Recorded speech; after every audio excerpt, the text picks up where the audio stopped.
Баба ти цял живот е пила канген вода и цял живот е мерила водите, които пие на pH и ОРП. Това са едни от най-често пусканите коментари под видеята ми за хората, които реално не се замислят колко голяма е разликата между днешно време и примерно преди 100 години, когато и водата, и храната, и въздухът, всичко е било в пъти по-добре. Също така има хора, които казват: дядо ми, баба ми живяха до 100 години и пиеха и пушиха цял живот.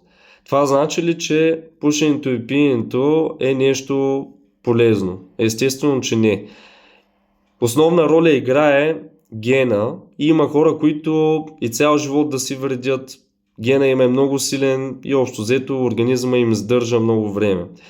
Обаче в повечето случаи генът не е толкова силен и съответно ако постоянно е подлаган на окислителни процеси, в даден момент се предава и почват възпаления, болешки или съответно по-къс живот.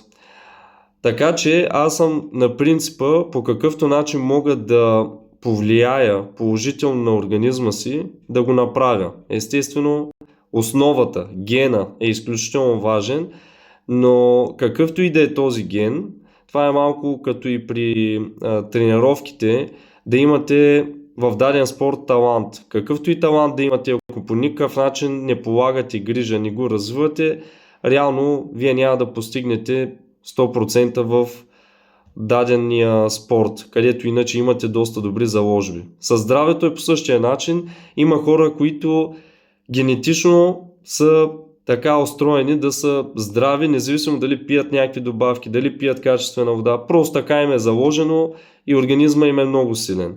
Обаче има хора, при които ако не си подпомагат по някакъв начин, и в днешно време това е масовия случай, защото всичко ни вреди, което ни заобикаля, и въздуха е лош, и храната, и водата, стресът е на изключително високи нива.